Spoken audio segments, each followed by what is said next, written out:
I took Lily to see the unicorn. You did what? You're listening to 91 Reasons, a journey into the twisted landscape of pop culture. Keep your hands and arms inside the podcast at all times. And now, the voice, Jeff Tucker. You know the weird ways in which life takes you this way and that way, and it just seems like when you're a kid and the friends that you have seem like you're going to be friends forever. And then it doesn't really work out that way. And as you move through the different stages of your life, you keep the important friends, and some important friends become background friends, and there's a new group that comes in and this and that, and there's no rhyme or reason to how you, I have a weird term for it. I call it collecting people. I always say that Rachel and I collect people. And that's just a really weird term and a very nice way of saying we find really good people to hang out with, and then we sort of latch on to them. And in the past few years, we've started meeting a whole new different group of people, and you find you just wonder how did I never met you before this? And it just, some people you meet and you want to be their friend so bad and it doesn't work out. And some people you meet and you're just friends. And there's no work to it, no rhyme or reason other than you just mesh, you know? It's kismet or serendipity or whatever you want to call it. And whatever that weird force is that pulls people in. And I know because this show itself, I've met so many people from all different walks of life who write me and tell me I love your show, or the show means this to me, or it's like you're talking to me, or you're narrating my life too. And I've heard all those things, and they all make you feel so great because, like I've said many times, ultimately, it's just me sitting by myself with a microphone talking to no one. And if I can reach somebody and either nail on the head exactly what they were going through at that moment in time, or I'm talking to you and you feel like I'm really talking to you, and some people answer back, well, then that's a win. And to that end, the show I'm presenting this week, I'm going to break it up into two parts because it ran nearly 2 hours, and I thought, in the immortal words of Rick West, I can't take a show that long, so I'm going to cut it up just for sanity's sake into 2 episodes. But, it's just one of those things, friend of a friend, you meet somebody, and you just sort of hang out. And Rachel met Monique at a party of some sort, and then we saw her again and again. And it turned out, everybody has their thing, a lot of people will say, I'm the Back to the Future guy. I just found out that Funko got a license to make Playmobil figures of known characters. So, the Playmobil line of toys at the toy store, the sheriff, the doctor, this one, they have Doc and Marty from Back to the Future. And somebody showed me on their phone, you got to show Jeff this, and said he's going to lose his mind. I'm like, oh, I'm the Back to the Future guy. So, we knew Monique initially, her and Tim, as the Chick-fil-A people. And I know that sounds so weird, but Chick-fil-A is so good to their customers and offers so many weird and unusual ways to enjoy their products and to connect with them. And Monique knows all the ins and outs of that. And she is the insider on all that. And God bless her. I bow to her superior knowledge. And she's a big supporter of the show. Her and Tim were the ones who sponsored the Christmas Story episode, which I heard from somebody, Greg, who said it was his favorite episode so far. That's saying a lot because, again, I've said in the past, when I sit down to review movies that are that ingrained in our pop culture, what am I going to offer that's new? But with Christmas Story, I did know it meant something more to me than it does to people who just scream, "You'll shoot your eye out," or "Double Dog Dare." You know what I mean? But we got to know Tim and Monique very well. Monique is the one I hung out with at the Back to the Future week last year. She went to some events that my wife didn't go to, and in the show, you'll hear us talk a bit about Back to the Future before we get to the actual reason why we sat down. And the reason why we sat down is that Tim, who is an amazing school teacher at this stage of his life, like all of us, we have many hats that we've worn through many stages of our lives. I've been everything from the mayor of Frontierland to I was a costume character for 10 seconds, and I've done everything in between. So we all have different things that we do. And one thing that Tim did back when he was a younger man was he was a producer of sorts on a movie, and he's very humble about it, and it's very there was a lot of emotion when we talked about this, because projects like this in our lives mean so much to us. I work on enough shows that when people want to talk about them, I'm like, oh, yes. Yes, you want to talk about Possessed? Let's talk about Possessed. You want to talk about Trapped? Let's talk about Trapped and Unearthed and Deputy 101 and the hundreds of shows that I've worked on, and they all mean so much to me. So, we're going to talk about Back to the Future in this episode, and we're going to talk about the making of a classic Ridley Scott's Legend from 1986.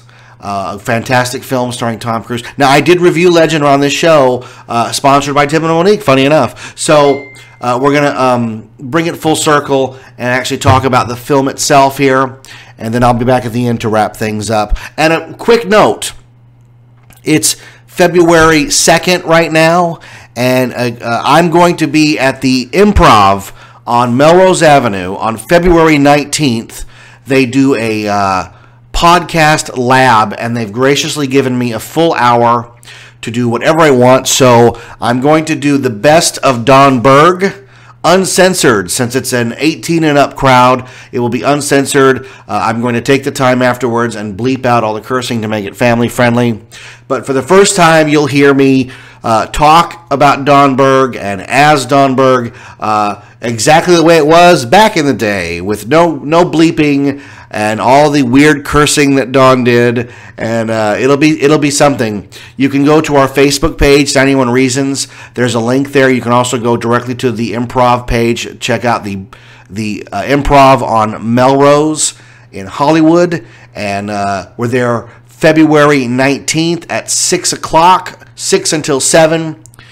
There's no cover, there's no ticket fee, it's first come, first serve, and later that night, Kevin Smith will take the stage. So I am in rare company with people that I admire. I'd love to fill the place. I have no illusions. I think it's 60 seats or so. There's no way I'm going to get 60 people to show up on a Friday at 6 o'clock, but I can do my best. So if you can make it, that would be great. Rachel will be there with a bag of 91 Reasons stuff to give away. If you want a cup or a button or something, just let us know. We have buttons with Don Berg and door hangers that you put on your door that says, "This bathroom is occupied by a person using 6 squares." If you want something like that and you're in the area, please join us at the Improv on Melrose on February 19th. Have I plugged it enough? But without further ado, this is a great episode. Here's part 1 of my conversation with the amazing Monique and the amazing Tim, who graciously opened their memories to me and their heart and their emotions. And I couldn't be prouder to call them friends, and couldn't be prouder to present them as guests on my show right now.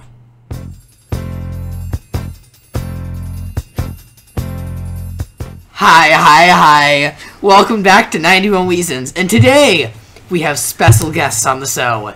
Please introduce our special guests. Also hosts. Well, thank you for that, Austin. I am Jeff Tucker. I am the voice of 91 Reasons. We're sitting around the 21st century campfire here. We're going to have a nice big conversation. It's been a lot has happened over the last couple of weeks, and it's time to dissect it up, right? Yeah. All right. We're joined by Tim and Monique Hampton, good friends of ours. Let's hear it for them. Come on now. Now, Monique braved 13 hours of Back to the Future talk with me at the Puente Hills Mall we sat through so much Back to the Future that there reached a point where I leaned over to you and I said, "Look, I've had enough Back to the Future." And I never thought I would say that, but at that there was a point where they were talking to it wasn't even Alan Silvestri. It was Alan Silvestri's assistant. Yes, exactly. And he might have been 3 when the movie came out. So he wasn't his assistant back then. He was his assistant now. And he was talking about what Alan would say if he was there. And I was like, "Look, it's time for me to go. I've had enough. We've gone beyond the pale here. We were talking to the guy who knows the guy who washed the tires of the car, you know." Pretty much, yes. But you actually, when you left that night, because that night went on a long time. Yes, it because did. the Flux Capacitors played, Christopher Lloyd was on the big screen, and there were vendors in the parking lot, and I think they stayed until 1:15 a.m. to get the picture on the marquee of the Twin Pines Mall sign, right? But they want it in real time. People are crazy. Yes. And if I'm saying that, they're crazy. But you left that event and went on a Back to the Future cruise. I sure did. The cruise that I talked about last summer with Jeffrey Weissman. Yes. You actually went on the cruise. How was the cruise? Oh my God. It was amazing. I was just like such a diehard fan. I was just like, I have to make this happen. So it was how many days? It was 7 days. Oh my God, was it really? It was long 7 time. days. But see, I left right after Halloween to go and, have some fun in Orlando, go to Walt Disney World and check out Universal, check out their Harry Potter world. And then I went to Fort Lauderdale. Fort Lauderdale is where I met up with the ship and everything. And the night before was when Christopher Lloyd was going to get his Lifetime Achievement Award and also show a new project he had worked on. This was at the Miami Film Festival or something, right? Yeah, the Fort Lauderdale Film Festival. Yeah, you brought the program back. Exactly. And so it was him and also Dean Cooney were both getting their Lifetime Achievement Awards. And plus we were going to watch The Boat Builder right after. And I said, "Oh, this is great. Sign me up." So we all went on this little bus and everything. And so they had a DeLorean out front and I took pictures. And then you go inside and you can go and watch the film. And it was great. You get the idea that Christopher Lloyd is happy about, like, this is what he's going to be known for. He's done, he was in Cuckoo's Nest, Going South, Clue, The Dream Team. He's done really good movies, but he is always going to be Doc Brown, which is nothing wrong with that. But do you think, like, when he walks up and sees the DeLorean, he's like, "Well, there's the car again"? Or does he go, "Oh, cool, the car again"? He probably does. He probably just sighs and goes, "They're still talking about the car." Of course. You know what I mean? Like, he was in Suburban Commando with Hulk Hogan, for goodness sake. No one remembers that. Yeah. My Favorite Martian he was in. Yes, he was. Right? Than that, yes. He's a great actor. Forget about, he's Reverend Jim from Taxi. Those are the two things I know him most of. Yeah. Taxi and, of course, Back to the Future. Yeah. So, yeah. That's a hell of a legacy. It is. So then you got on the ship. Yeah. Now, were you there for the whole 7-day cruise? I sure hope so. What do you do on a 7-day Back to the Future, except gain 12, 13, 14 pounds, which is what I would do on shrimp alone. Shrimp. Yes. Well, there were many things to do. They kept us hopping. And let me tell you, you didn't have like a second to breathe almost. You had the panels to talk about. Even the DeLorean people were there and they had their own special meeting. But you can go and, listen in. And so that's what I did too. Yeah, these are not Back to the Future DeLoreans, just DeLorean people. They're DeLorean people, but I think some of them also might have customized their DeLoreans to look like that. But isn't it interesting that the crossover there is so distinct of... The car was featured in the movie, so people who are just aficionados of the car are suddenly wrapped up into this Back to the Future thing. Yes. Which is the same way, like, I guess if you own an Aston Martin, even though you love the Aston Martin, you're still a James Bond Aston Martin guy. So, you can't look at a DeLorean without going Back to the Future. Exactly. You just can't. You just can't. And I'm sure people who own pristine DeLoreans are being asked constantly, when are you going to make it into the Back to the Future car, right? Absolutely. And let me tell you, because it's the big anniversary year of when Marty came to the future, I watched the transformation, because on eBay there's a guy that will, if you bring him a DeLorean, he will convert it into a Back to the Future DeLorean, and it went from $20,000 to $60,000 for that service. I was shocked, but you know, coming, you know, dear, my husband's silent. Now you got to see Jeffrey Weissman, who played George McFly in Part 3. You saw Doug McClure, who played Marty's brother Dave. Harry Waters. Yes, Harry Waters is there. Dean Cooney. Let's see. Who else? Oh, of course, who played Goldie Wilson, of course. He came on the cruise. Yeah. Of course. And then we have Andrew Probert, of course. Oh, yeah. Andy Probert's the guy who designed the car initially. And did the art design, yes. So him and his wife came on the cruise as well. Andy Probert also designed different versions of the Enterprise. And if you've seen a movie that takes place either on another planet or in the future, Andy Probert's hand has probably been in it. Absolutely. Him and Sid Mead were the guys that really put together the DeLorean. Oh, Ron Cobb, I mean. Sid Mead did, Sid Mead designed the spinner from Blade Runner. Ron Cobb designed, like, Hammerhead from Star Wars and a lot of the vehicles, that sort of thing. They're all sort of the heroes of design, and Mobius, you know. So you saw panels with all of them. Yes. And they had a dance. And we had the different panels. And then we did a Skyping with Frances, who played Marty's grandmother. She wasn't able to come. She was initially going to be coming on the cruise, but she wasn't able to. Okay, I remember her. She also played the mom in Gremlins. And Gremlins and Footloose as well. Okay. So she wasn't able to come, so we did a Skyping with her, and that was really nice. Oh, that's great. At least she was able to participate. Yeah, so that was cool. And we were supposed to do with Michael J. Fox as well a Skyping, but he was on location filming and wasn't, able to do that at the time. And it's funny too, like he's another guy that there's no denying that Michael J. Fox has had an illustrious, rich career, and he's one of the few people you can call like a megastar. Yeah. He's just upper echelon. It's not his fault he got sick and had to. Because if he hadn't gotten sick, he'd still be making movies. So There's no doubt. Yes. Like Steve Martin or Tim Allen or any other guys that transitioned from television to movies or whatever. Not that Steve Martin fits that mold, but you get the idea. But like, he's at a point where if he turned his back on Back to the Future, his career wouldn't suffer at all. And yet, he's a really good sport about showing up. He does always preface it by saying, look, you guys know more about the movies than I do. Yes. Even I just read the lines. I didn't study them the way you guys did. And God bless him for doing that. But he does participate. He was in the Back in Time documentary. And he goes to charity events. Yeah. He signs things. Like He's really a gentleman's gentleman, And the one time that I met him, I was just in awe at how personable he was.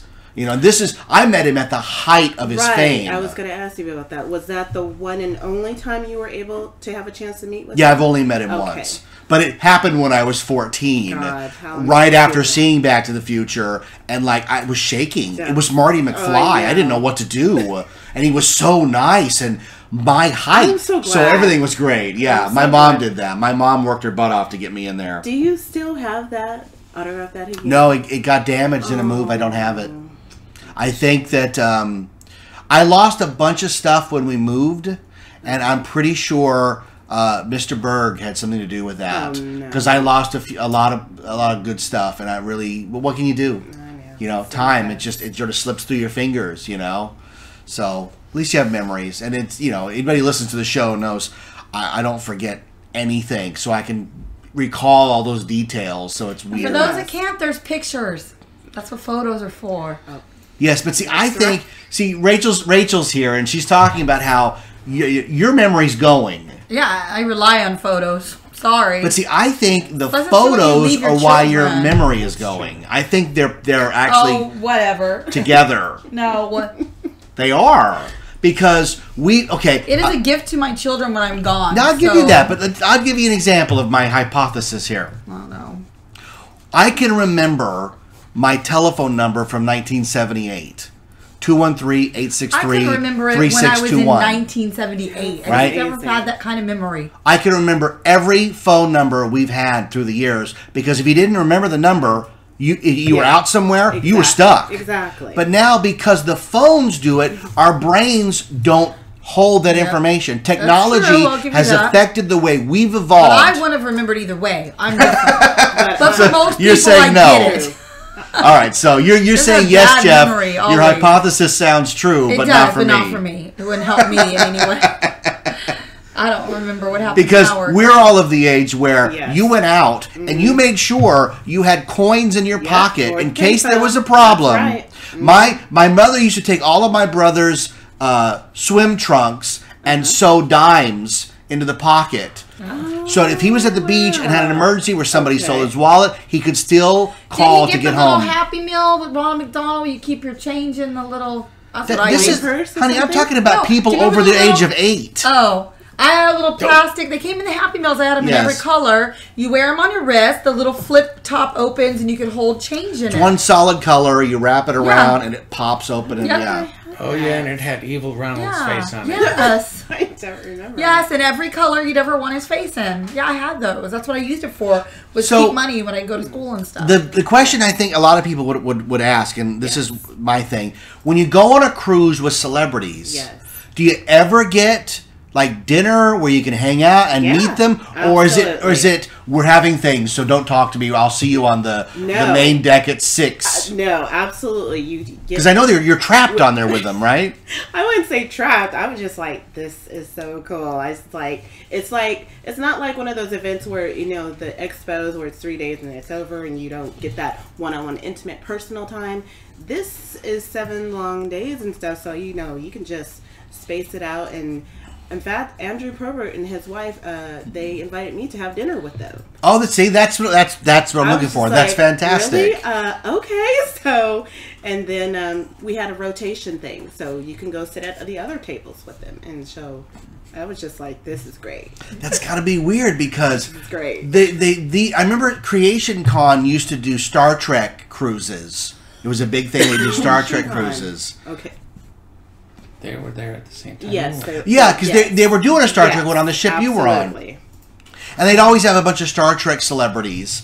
And I know that every Trekkie or Trekker's dream was like to get up at 2 in the morning and there's Robin Curtis, who played Savick, like having a smoke at the rail, and you're like, oh, hello, Savick. And she's, like that's everybody's thing is like, you're on a floating hotel with these Yes. people Floating 24 city. hours a Yes. day. So I guess because Train the band does a cruise called Sail Across the Sun, I want to they go on do. that one. where they play concerts for you. And I know They're so good. everybody's thing is they want to get up in the middle of the night and find Pat Monahan having a donut and he goes, oh hey, thanks for coming on the cruise, have a seat. That's everybody's thing, right? Yes. Yeah, So, but like George McFly didn't go have a seat. He didn't do anything like that, right? No.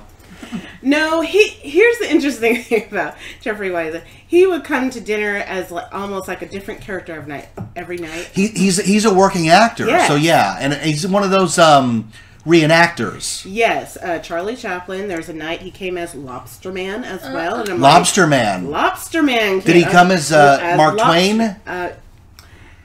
I don't recall seeing him that night. He was also Groucho Marx. He came in the meeting. We were having the DeLorean meeting, and I saw him bust in. I was like, "Is that Jeff?" And I was like, "Yep," because he had the whole shebang.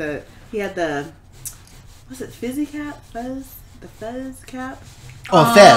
Fez, thank Yeah, you. a Fez, Fez cap yeah. and everything. It was How hilarious. funny. He was Which is musical. ironic because he was Charlie Chaplin, Groucho At Marx at Universal Universal Studios. Studios, that's right. When they pulled him in, they're like, "Look, we need somebody to be George McFly, and we're gonna bring you so in." cool. Yeah. And it was weird too because somebody said there were 2 George McFlys and 2 Jennifer Parkers, Yes. but only one of each interacts with the fans because Crispin Glover and Elizabeth Shue really have nothing to do with any kind of Back to the Future fandom at all.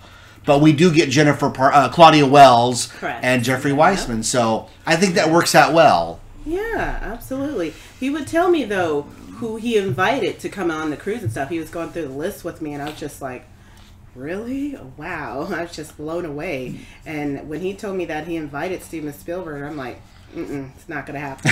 Because I know he has that fear of elevators, and that's and there's a lot of stairs. Oh, sure, yeah. Different decks on cruises. Right. And I'm just like, he's going to be tired out. Spielberg oversaw the construction of the Jurassic Park ride, and he rides it, but they have to stop and let him out before the drop, so he can go down the stairs. That's my director's dream. Austin has that dream as well, to go on the ride, but have it stop and let him get out. Isn't that funny? Spielberg. All right, well, thank you for sharing your cruise, because I didn't get to go after, and you know what? I really was gonna go, but we had to move, and then I did that week of Back to the Future, and literally, like, I don't know how you did it, because I was exhausted at the end of that week. I mean, Rachel saw me; I was in bed. Too much Back to the Future. That day at the theme park was so stressful. I thought I was going to die. In the beginning, that was stressful. In the beginning, yes, it was. I will go down in history as one of my most stressful moments trying to make that tram. And then we made it with time to spare. That's how life works. Which was good. So I got all the time I want. I got a time machine. I can just go back in time and get on a tram earlier. Exactly. All right, so your husband is here. Yay! Tim Hampton, everybody. Good evening. Now, you are a school teacher. Oh, yeah. But you didn't used to be a school teacher. Oh, no. What did you used to be? I've been many things. Let's see what we can talk about. Let's see. I've been a machinist. I've been... I got to move the mic over so we pick up all this. There we go. I don't want you to have to move. I needed to. Well, at one time, I was involved in the movie industry. You were a movie producer. Okay, yeah. And that's an exciting thing for a lot of people. It's probably just a lot of manual labor and moving it, because I produce shows at the theme park, and what it boils down to is when something's missing, you got to go get it. Bingo. You have to produce it. Basically, you're the fish. You go get things. Yeah. You keep an eye on all the money. You keep an eye on everything that happens and make sure you're on schedule. But what's important is that we're not just talking run-of-the-mill dramas of the week or something. The movies you were involved with are iconic. Oh, you mean like Sherry? Sherry? No, I'm just kidding. Is that a movie? No, it's not. Okay. Well, they were not very well received in the theaters. But that's indicative of so many movies in the 80s. True. That people remember them so fondly, but they didn't do big box office. But the 80s were a weird thing, because we're talking about the emergence for the first time of home video. True. So that if you missed it in the theater, a lot of people were rabid about going to see it and getting it on video, because you could enjoy it at your house. And now I saw all these movies in the theater because I was a nut. And there were first run theaters and bargain theaters right by my house where I rode my bike all the time, right? So that's where the $4 I made went. Yes. So what movies are we talking about? One is Legend. Wait. Legend. Ridley Scott's Legend. Tom Cruise. Tim freaking God Among Men Curry. No. We call him Darkness. And Mia Sara from Ferris Bueller. This was made before Ferris Bueller. This was very early. Mr. Cruise, I believe, was new. And this is before Top Gun. This is before he bounced on the couch. Well, yeah, sure. Cruise had made a name. He was in, The Outsiders? The Outsiders. All the Right Moves. Right. What am I missing? Anything else big that he was in? Because he built his career, Risky Business. Risky Business was like, this guy's going to be a star. Yeah. You know, when he slides out in his underwear, that's an iconic moment. And you can just, like, snapshot that as a moment of, okay, the guy's going to be a star. And that's what it takes. And then Legend comes out because Cruise had a real habit of picking really unique scripts that weren't always...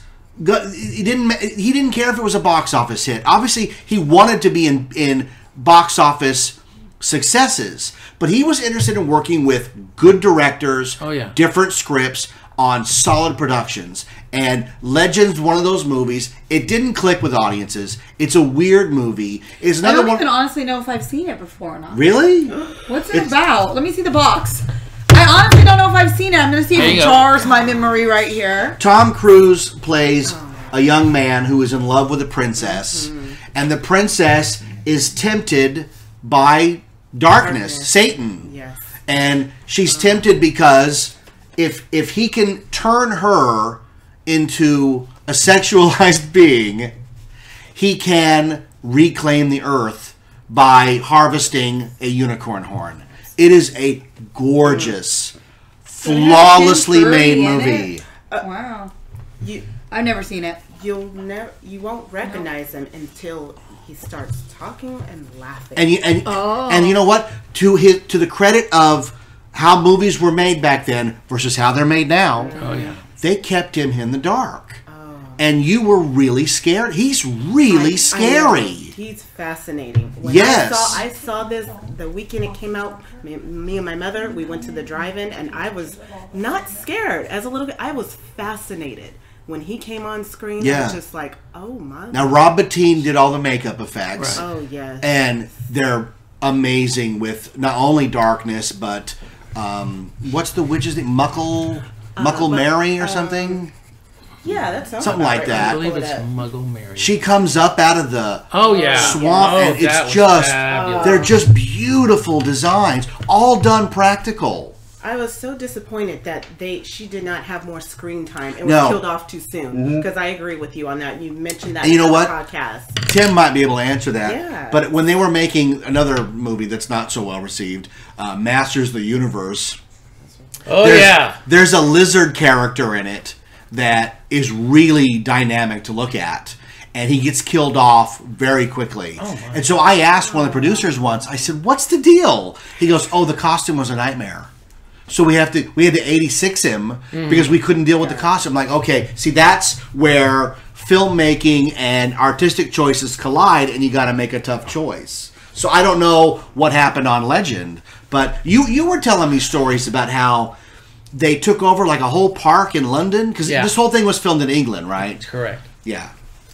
And basically, they built a huge set that later burned.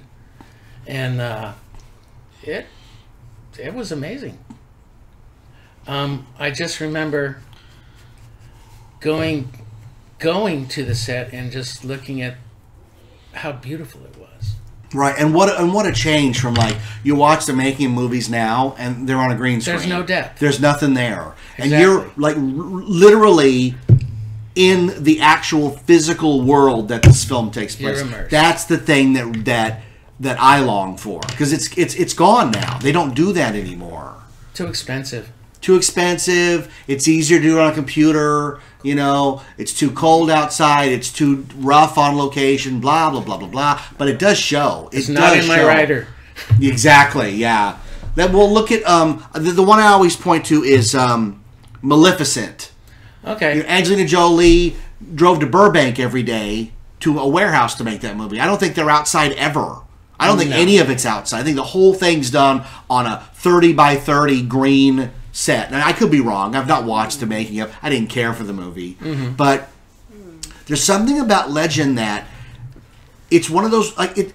I think having Tom Cruise in it now is distracting. Sure. Because he's such a big movie star. Well, he was new. But he was new at the time. And he fits the movie because he's very good looking. Yes. He looks like a hero. Right. The kind of hero that we think about. And he's tasked with doing these amazing things in this really, like what you said, scary movie. But what I was going to say was, when Curry finally comes out as Darkness and he's revealed, he does what he's supposed to do. He's attractive. Oh, yes. Like seductive. he's there's the word. He's very seductive.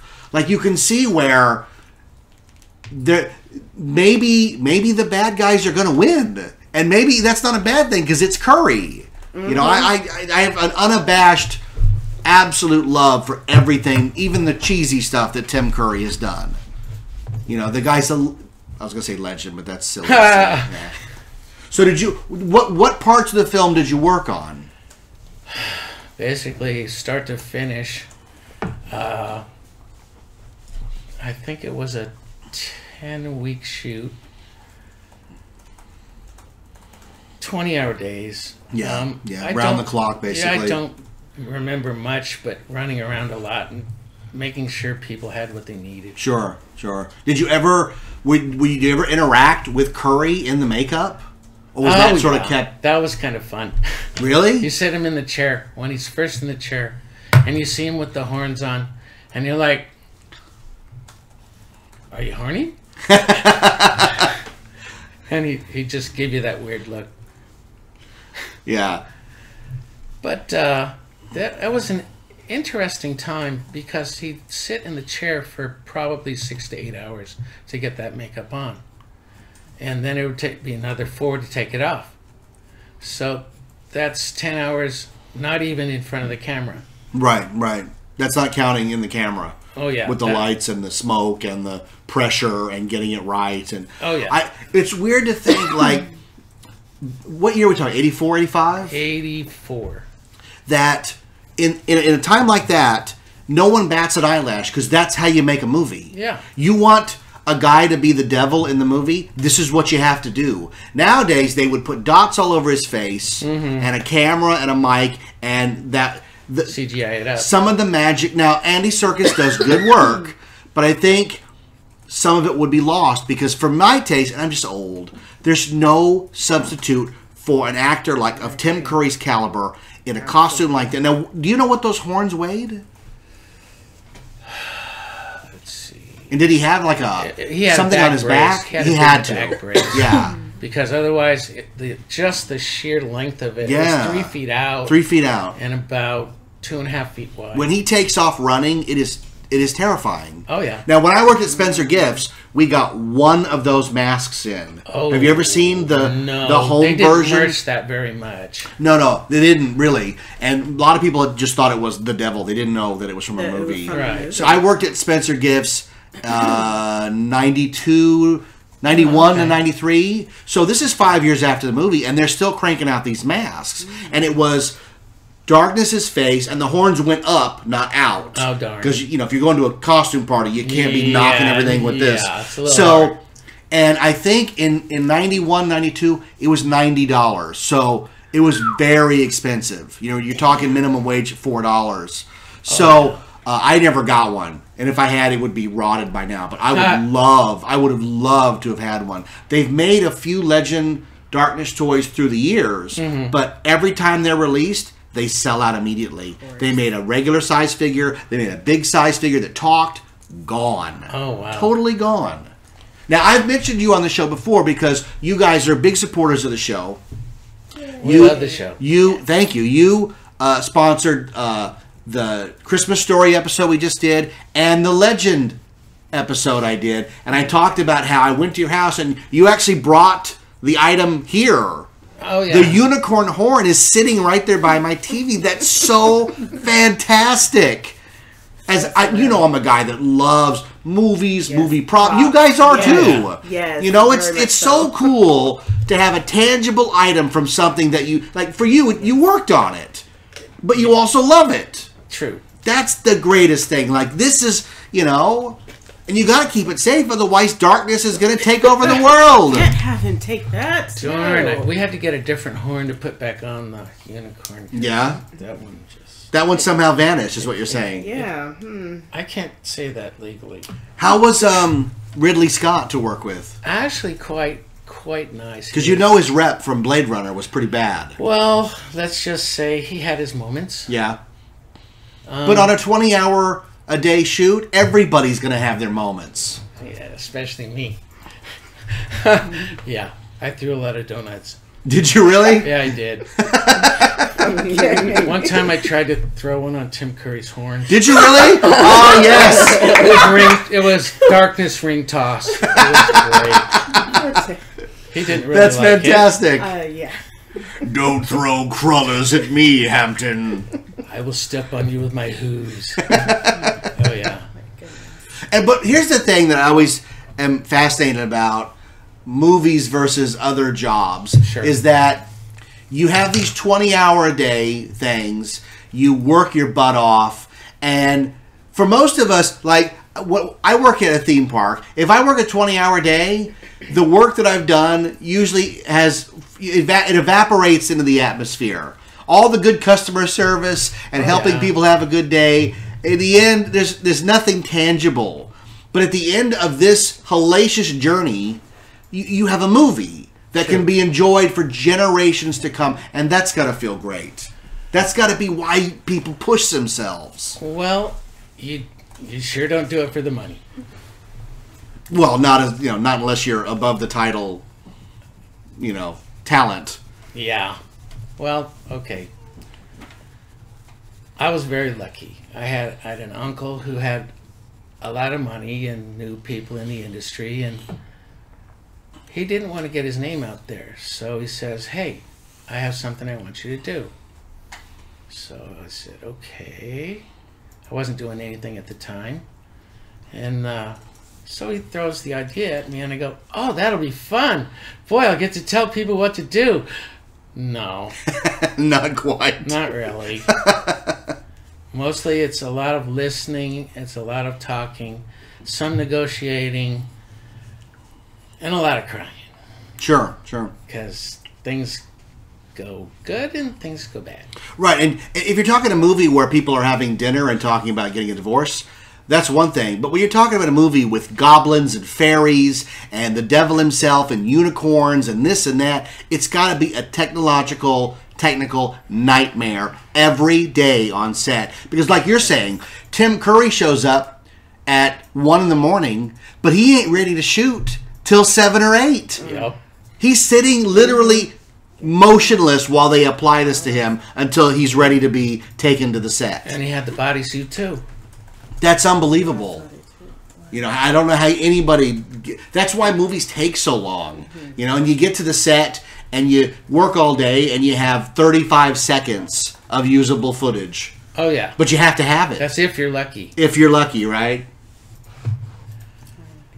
Oh, my. Yeah. I can tell you're like reliving it in your head. Yeah, my head's shaking. I'm just kind of going, Oh my goodness. wait a minute. I don't want to see the dailies. A lot of people don't even stay for the dailies because it's like, look, Yeah. I can stay for the dailies or I get the hell out of here. Yeah. I know. I've heard a lot of such anecdotes about actors just like, look, dailies? No, I go home. Yeah. I don't go look at dailies. No, I've seen me. Yeah. Now, Legend's a movie that had, correct me if I'm wrong, like multiple versions, music-wise. Oh, yeah. Weren't there scenes in some versions and not in others? Yes, actually, it went through about 8 revisions. 8 revisions. Yeah. That's astounding. And they were constantly changing things. I bet there's like a 3-hour version in a vault somewhere that we'll never get to see. There's, Yeah. I know there's another hour at least. There's got to be. Because you don't, to get a cohesive movie, you have to overshoot. That's just the way it goes. I know, for example, like Breakfast Club, there's an hour somewhere for Breakfast Club that we've never seen that's in a vault in Universal somewhere, and I would kill to see that. And that's just people talking. Legend's a whole nother thing. Like, if there's other things going on. Because, if you watch the movie, there is parts of it that are a little disjointed. Sure. The version that I saw. Like, Mia Sara's character does something, and then everything's frozen over in an instant. I asked him about that. And it's jarring, right? It's supposed to be jarring because basically she has... This is before she cut off... No, this is after she cut off the horn. Is it after or when she... It's when she touches it, right? When she touches it, then the world freezes because darkness is going to take over. Yeah. And he's under the water. Tom Cruise is under the water, and he hits his head on the water. The ice is formed. Because it's very jarring. jarring. To get the ring. Yes. That was... God. Did you film that scene? I didn't film the scene, but I'll tell you that took 2 weeks. I bet. 2 weeks. You imagine? Oh my God. And it's on screen for 45 seconds, a minute maybe. Seconds. And that's just the movies. That's it. And you have to build that whole area before you shoot it. Yeah, right. So that's right. another 2 weeks. Right, and a movie like Legend, which it's funny because I'm always trying to explain this to people when they watch movies, that movie like Legend, everything you see on the screen had to be built. You can't buy any of that at a store. They're all practical. It's all practical props. Like everything they hold has to be made. There's no store that sells medieval this or medieval that. Exactly. Come on. You can buy giant shields with mirrors on the back. Yeah, I'm sure, right? Down at the 99-cent store. Let's wait, Jack. We've got to do it, Jack. And I was always in awe. I didn't realize. I looked up IMDb a while ago when I was doing that episode. That guy was older. I thought he was very young, but he wasn't. No. He looks like he's 12, but he was actually over 18 to be able to be on set. Like a young boy, yes, yeah, absolutely. It always, because when I was younger, I wanted to be an actor in the worst way because I thought, ho ho ho, I thought it wasn't much work. I was an actor in the worst way. Yeah, and when I saw a movie like that, I'm like, well, I wouldn't do that. I wouldn't appear in a loincloth. I just couldn't do it. I'm not that secure with my physical body. Were you an actor in a movie? I've done a lot of different pieces, but they were mostly student films and extra work. I've done extra. What movies are you in extra-wise? Oh, God. And can we see you in any of them? Because you can see me in Forever Young with Mel Gibson. 7-10 Split. The 7-10 Split? Is that a bowling movie? It is a bowling gag movie. I just reviewed a bowling movie. I wanted to kill myself. Elf Bowling. That probably would have been better. Oh, no. This is one of the worst movies I've ever seen. Well, let's just say... it sounds like a screwball comedy with a lot of topless girls. No nudity in the movie. I'm sorry. Because I saw one about softball that was called Squeeze Play. Oh, my. And it was about that sounds special. Topless girls playing softball. Squeeze. That's the movie we met on, actually. Yeah, it is. 7-10. 7-10. You met her on really? Now, were you an extra in the movie? I was an extra. See, you learn something new every day. Yes, I was an extra on the movie, and that's why he had signed that the VHS on my tape about to the background queen. Oh, that's fantastic. So, yeah, that's how we ended up meeting. Well, that's a great story that you met doing extra work, because literally there's nothing else to do but meet the people. Because this is before smartphones. Exactly. You have a lot of downtime. Yeah. So bring a book, bring some cards. You got a lot of downtime. My biggest anecdote is I did one day on Ed Wood. Oh, nice. One day. I love that film. It's the premiere of Plan 9, and I'm in the audience. Really? Okay. We were there 15 to 16 hours to do 2 different shoots. I read Interview with a Vampire that day because there was nothing else to do. Oh my! Before smartphones, before anything, but I wanted to be in that movie in the worst way. Oh, you really in Ed Wood?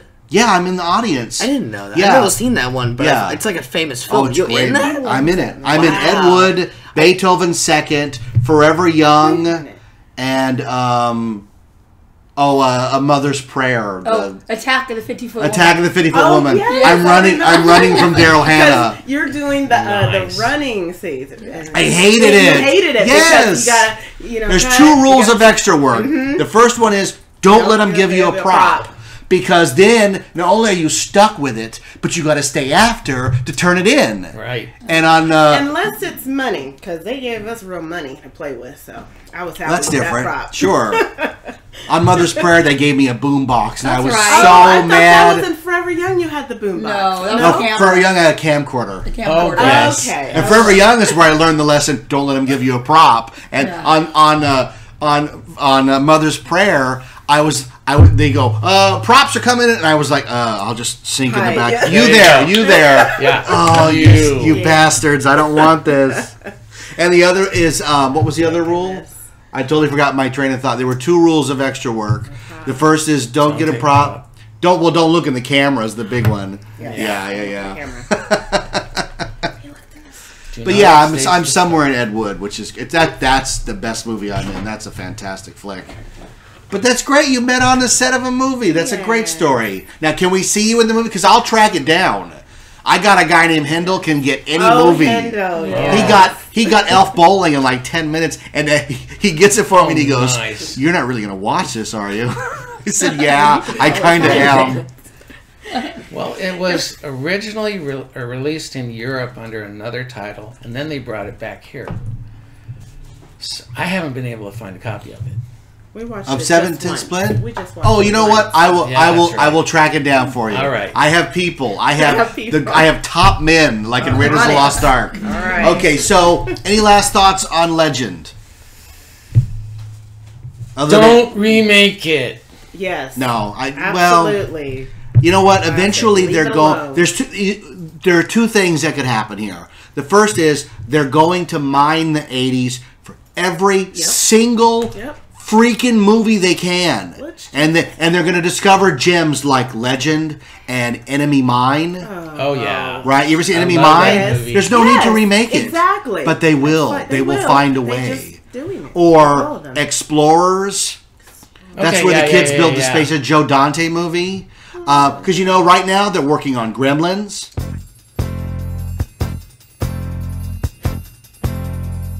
Hey, we're going to end it there. Thanks for tuning in. Look for part 2 very soon. As soon as I can get it edited up together, I'll put it on the feed so that you're not kept hanging. It's just a way of breaking up what would have been a mega episode into a little more manageable episode. Again, thanks to Tim and Monique for coming and hanging out. I'll put pictures of them up on the Facebook page. Part 2 will delve into another fantastic movie from the same time period that Tim worked on as well, and that is the Jim Henson classic, George Lucas produced, David Bowie starring, Labyrinth, one of my favorite movies of all time. I like it a lot more than I do Legend, and that's nothing to do with Legend's quality. It's just a matter of taste. It's a little more childish and a little more different, but I do like it. It's not as dark, and it does feature David Bowie in his iconic movie role as Jareth the Goblin King. Don't forget, like I hammered at the beginning, on February 19th, I'll be at the Improv on Melrose Avenue in Hollywood, 6 o'clock. Check us out. It's free tickets and everything. No minimum, no cover. A full hour of Don Berg uncensored. How can you say no? I know, right? How can you? Oh my God, there's no way. But come check us out. Like us on Facebook. Give us a review on iTunes. If you're listening and you like the show and you love to give us a review on iTunes, that'd be great. We've been stuck at 51 for a long, long time, and I'm desperate to get to 100 just to see if, like, balloons fall from the sky. Remember when Homer bowled a 301 balloon fell out that said 300? I think that's what it's going to be like. I think it's going to be one balloon that some kid sort of toss. It'll be a water balloon, and some kid will toss it at my head. So, again, part 2 coming up on the feed. Big thanks to Tim and Monique for allowing me to record their memories. I couldn't be prouder again to present this series of episodes. It's fantastic. We've got more episodes in the can. I can't believe it. Coming up after I finish Labyrinth with Tim, there's an episode after that where I talk to a magician from the Magic Castle named Ken, who's going to talk about the Magic Castle and magic, and it's one of my favorite subjects, as you can tell. I've written 3 books about magic. You can get them on Amazon.com. The Sixth Key, The Lost Station, and The Infinite Backward, all available in either paperback form or as a Kindle download for 99 cents. If you're a member of Amazon Prime, the download is free, and I think I get like 17 cents or something for a download. So it's not like I'm getting rich on them, but you never know, right? You never know. Thanks for tuning in. Look for part 2 soon. I'm Jeff Tucker, and the show is 91 Reasons. Thanks for listening to 91 Reasons. Please subscribe and leave a review on iTunes. Find us on Facebook. Is anyone even still listening? Only you can answer this riddle.